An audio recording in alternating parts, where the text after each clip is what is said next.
Welcome, everyone, and thank you for joining this panel about time travel.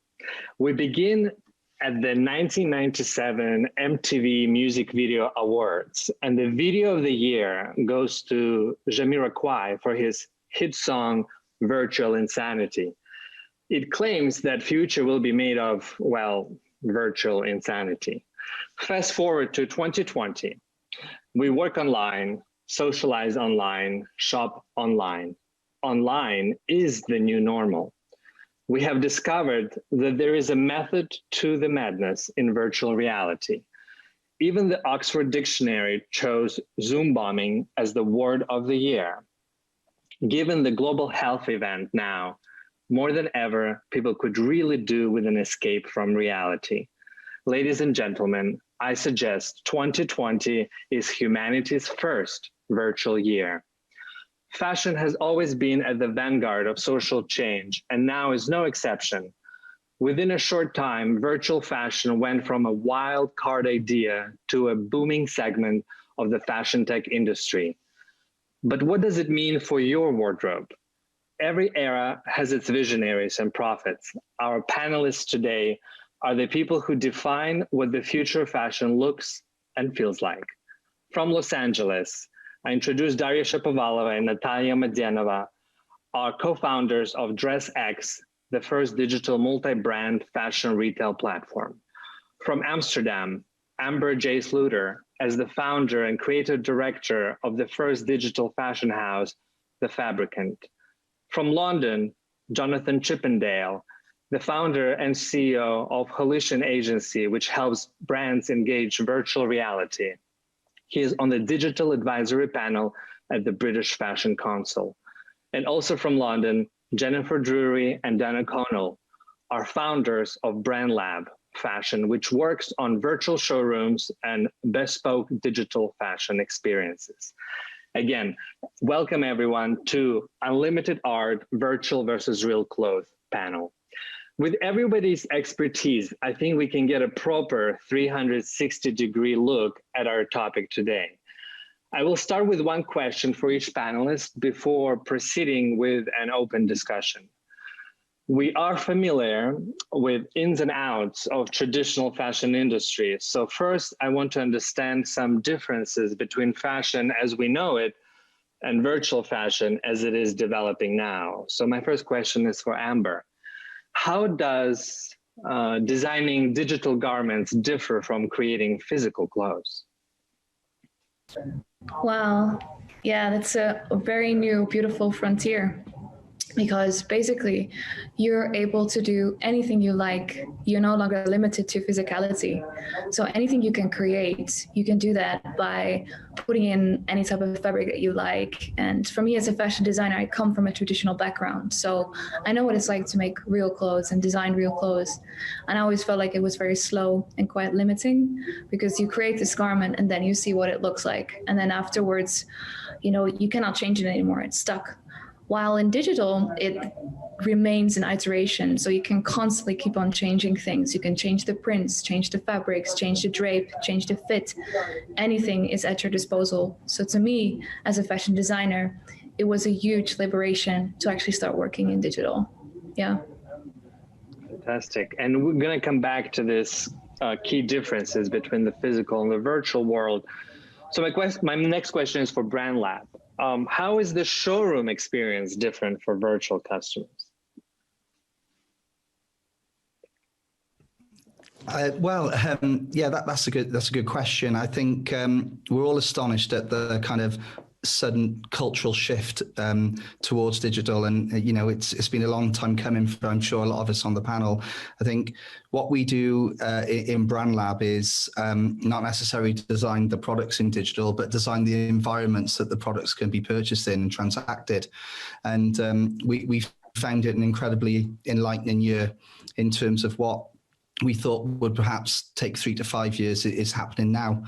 And what we're finding is that when lockdown happened and the frustrations of lockdown were for everyone, but also a lot of benefits came out of lockdown, people being used to that next normal or whatever it is. So one thing we did recognize, though, is that people want to feel immersed with their peers. They miss human interaction still, even though we're digital. So what we set out to do was design immersive environments where people, can transact in amazing products like digital products, like some of the panel are experts in, but do that in an environment where they felt they were with their peers. And we've developed gamification around that.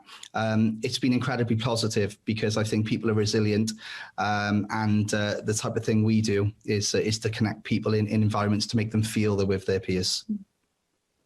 Nice. And I'm curious whether, Jennifer, you want to add anything to what Dan already said? No, I was just going to say, I think the most important thing for us over the past 9 months, 12 months is just how receptive people have been to, the change in everybody's mindset, really, and how people have become more accustomed to working in, online, whether that be working from home and connecting with their colleagues or peers or customers. And I think that's been the biggest kind of change for us. Is initially we were met with a little bit of resistance when we first brought our product into the industry. However, people now are a lot more aware of us and products like ours. And I think they're just a little bit more receptive to using it. And I think now that they've kind of had to, if you like, they don't want to go back to the previous way of transacting and meeting their customers. So it's been a really positive time for us, really. But it's been really encouraging to see people's growth in the industry when it comes to digital.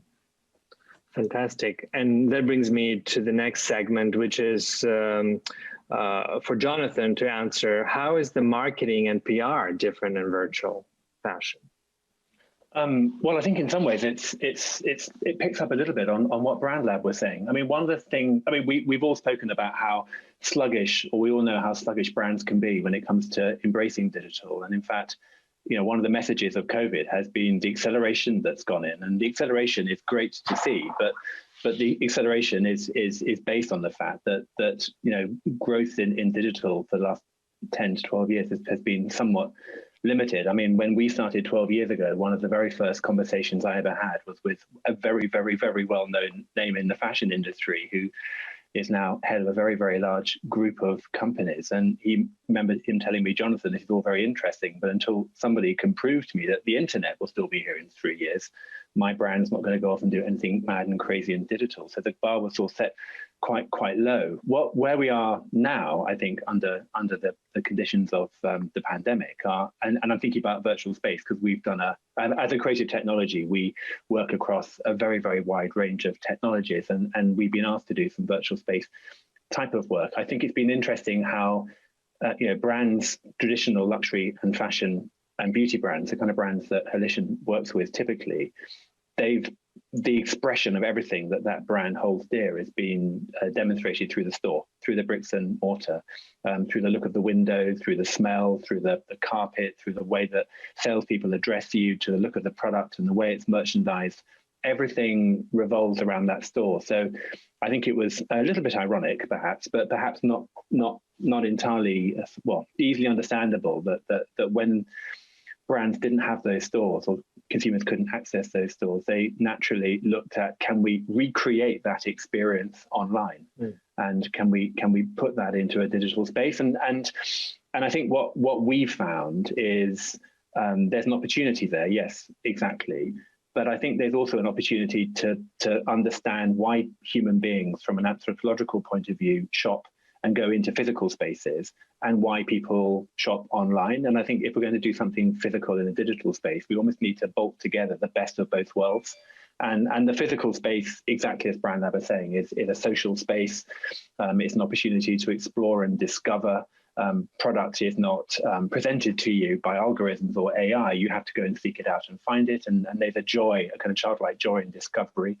But I think there's also, the scale of product that's available in a website. And if you can merge those together, and I think also celebrate the fact that it's digital, and overlay a sort of slightly fantastical element on top of it, so that actually it's not doing what the physical space can do, but almost, and no pun intended, augmenting that.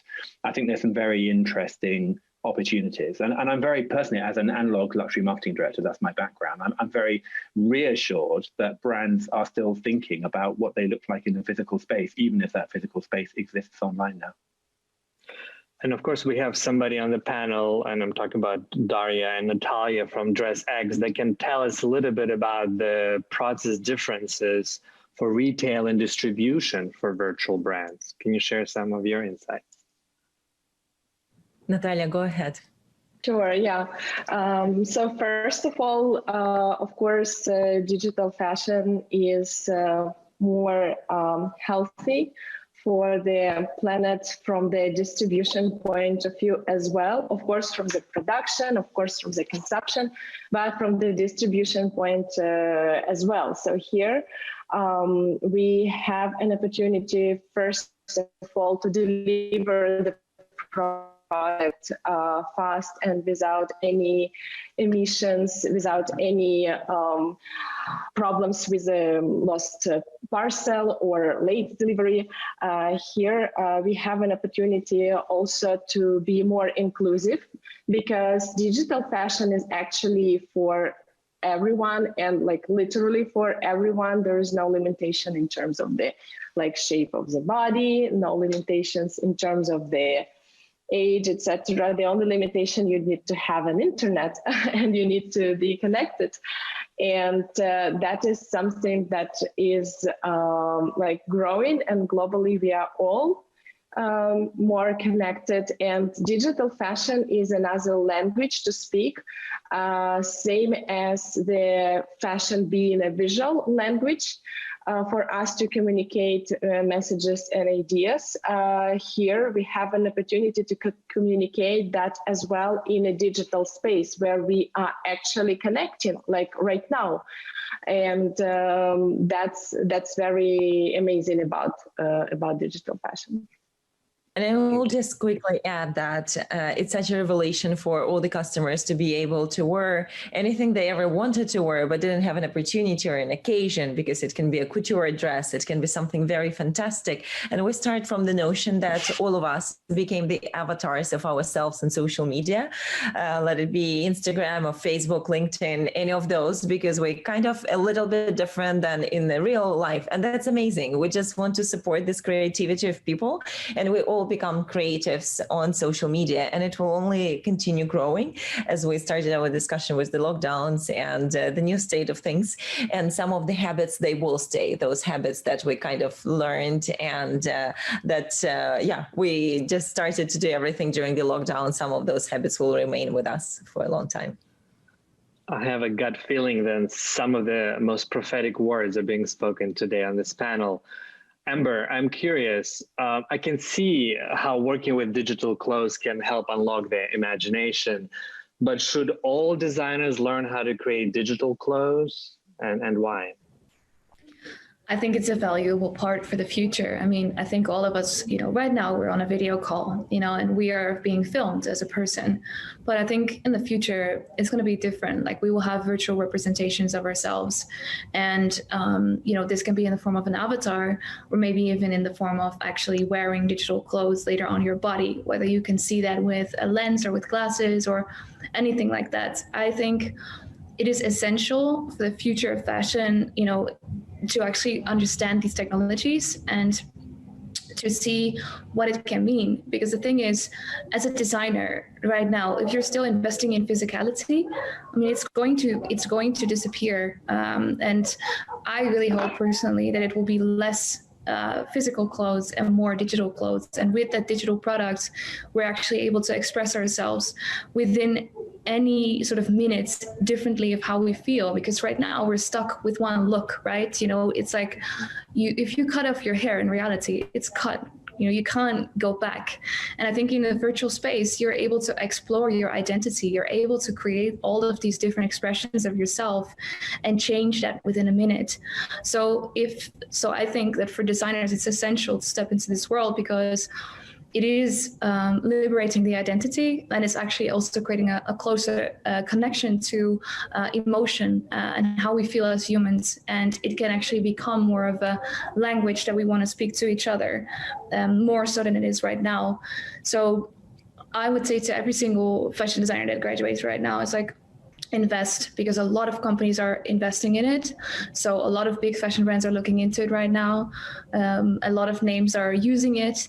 And, back in the day when I started, which was 2014, 13, when I started investing in this, nobody saw that it was going to happen, as in like, it was really crazy to think that you would design digital clothes. Like, why? Everybody, when I was doing that, everybody said like, why would you do that? And right now there's brands coming out with video games. So, the link is sort of, it's sort of set, because in this digital world, we have to express ourselves as humans.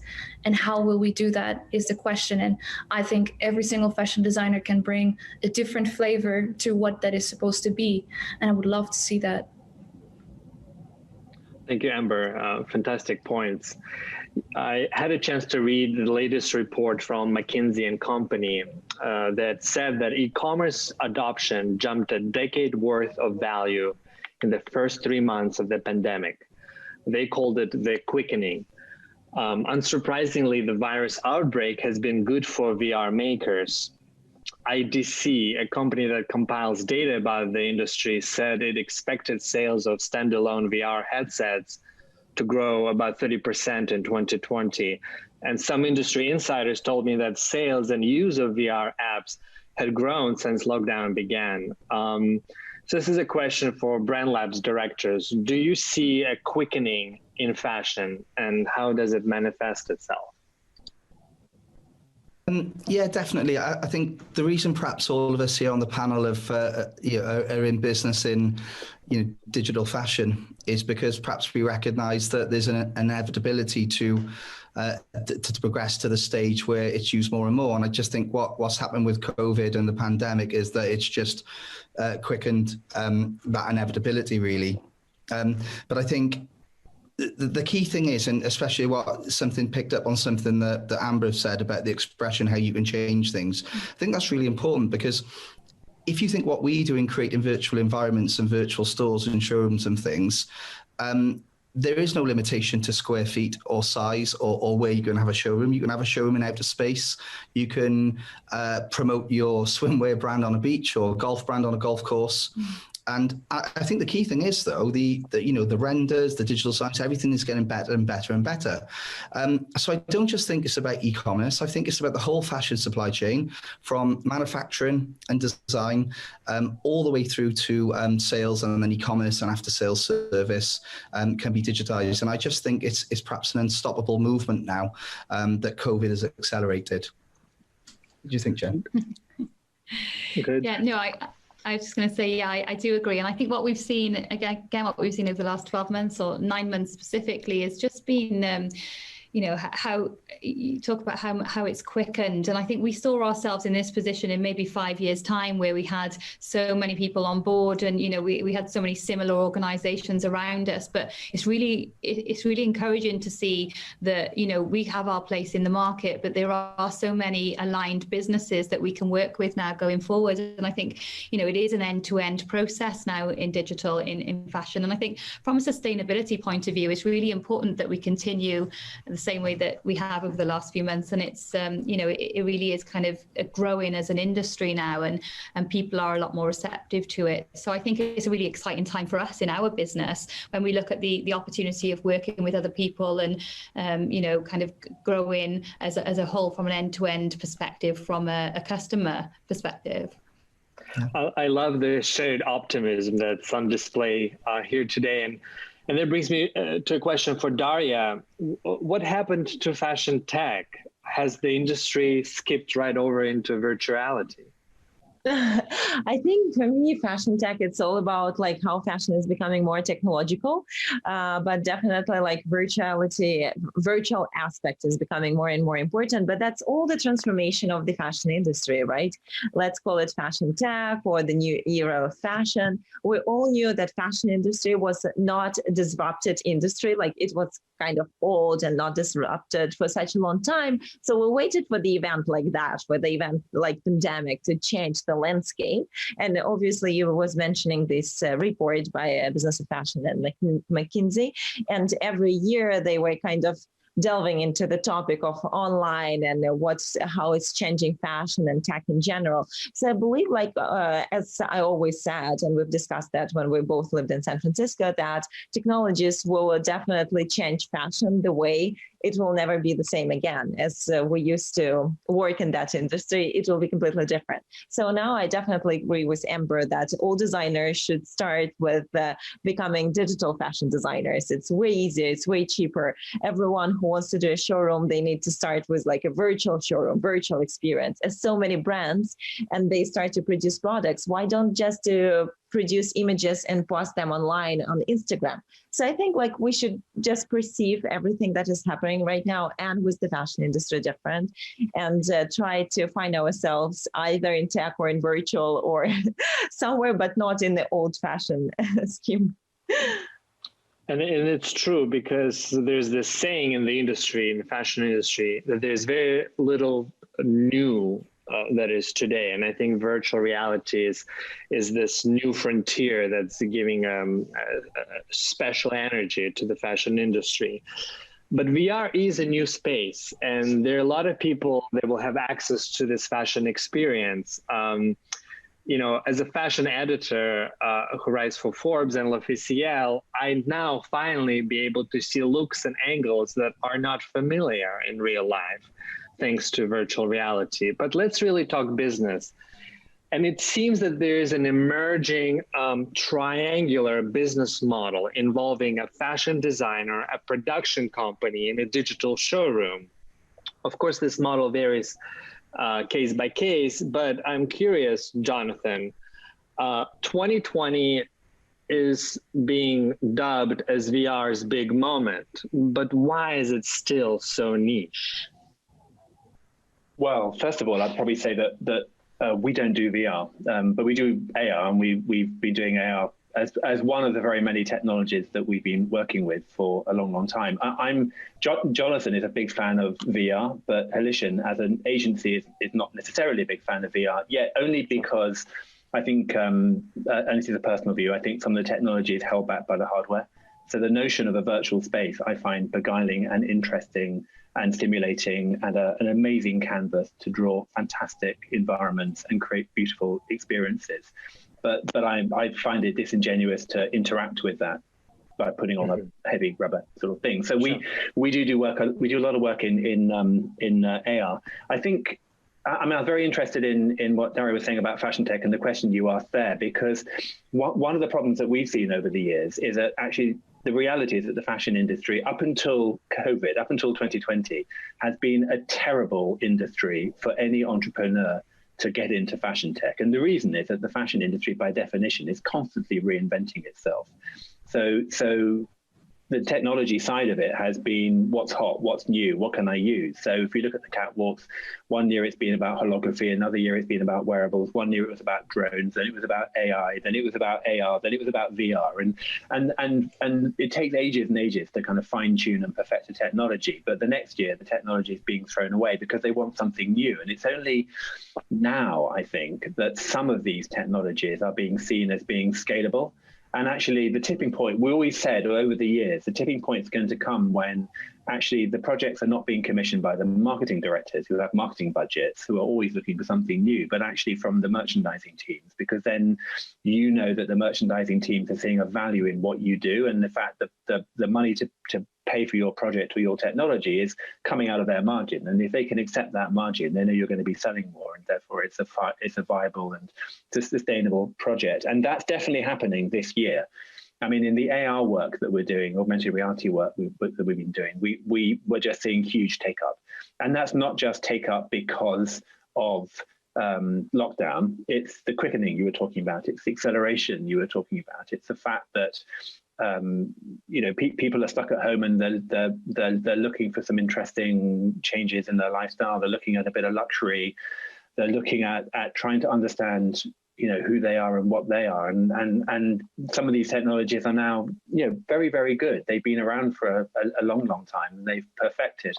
And I think there's something else here, which I think Amber was alluding to. I mean, when we think about digital fashion, I think, the whole thing is predicated on that tipping point that all of us, we have a kind of an offline persona and we have an online persona, and actually increasingly that online persona is becoming more valuable, much more valuable than our offline persona, and that online persona, it therefore is a commodity, and there are people that want access to that commodity. Digital fashion fits in very neatly there, particularly as Amber was saying, your online persona is a place where you can explore different sides of your personality. It can be fantastical, it can be allegorical, it can be completely different than you as an individual. It's a place of fantasy, and I think that's where we get to with this link between gaming and fashion. There are a lot of similarities between gaming and fashion. There are a lot of dissimilarities too. I mean, both are tribal, both inspire huge loyalty in terms of their followers.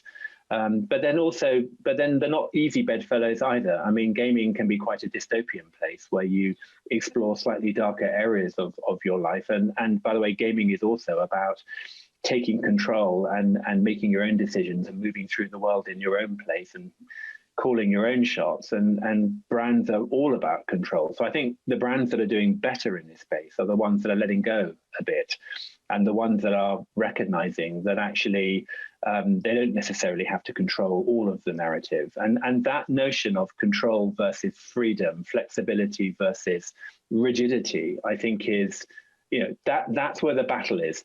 And I think if brands can let go a bit, then actually a lot of this area is going to unlock.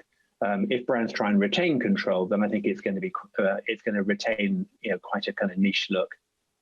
Jonathan, you've given me a great segue into our next question. And I just want to say we only have a couple of minutes left, so I would appreciate, Amber, as you answer the next question, to be as succinct as possible. Is symbiosis of digital and physical clothes possible? When can we expect augmented fashion? Oh, I've been hoping for this, and I've been saying it's coming. I think 2016 I said it's going to come within the next 10 years, and now I think it's going to come within the next 5 years, at least. And I think the technology needs to be ripe for it. The thing is, technology is not there yet. What we see in iPhones right now, the LiDAR technology, for instance, that is in our iPhones, those kind of things are the things that's going to drive the innovation. And it needs to come from the tech, because all of the ideas are already there. Our holographic garments are ready to go, right? It's just about the technology that needs to exist and it needs to develop. But this will happen. And I think the more we invest in it and the more that we want to go into it, the faster it's going to come. And I know that it's possible, and I know that technology is there. It's just being developed, and it needs to become faster, and all kinds of things are going to help. But I think it's going to be I hope it's going to be the next 5 years, if not earlier. Yeah, that would be fantastic. Thank you, Amber. Daria, very quickly, 5 seconds. What is the next big step for virtual fashion that you see coming in 2021? Of course, virtual fashion on videos in all sorts of programs. Nice. What about yes. No, great. And what about Brand Labs, the team?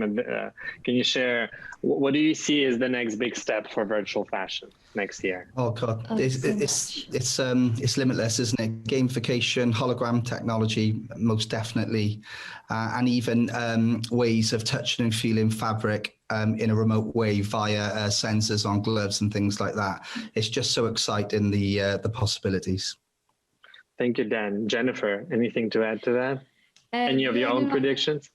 No, I don't think so. I think Dan's more or less summed it up. But yeah, just again, kind of more developments in virtual reality and kind of more augmented experiences, and just kind of following it on the last few months. I think it is very much about being where everyone thought we were going to be in 5 to 10 years' time, maybe in 12 months' time. So the acceleration is really exciting. I want to leave everybody with the following quotation from Charles Laundry's book. Digital technology is a revolutionary force, and it needs a guiding picture of what we want from its power as citizens.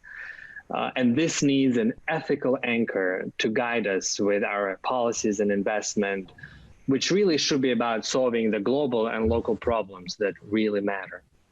I would like to thank our panelists, our pioneers, for helping us understand how virtual fashion will influence the industry and our wardrobes. It makes me feel enthusiastic and optimistic about the future. And that alone is a great accomplishment for 2020. Thank you, everybody. Thank you. Thank you so much.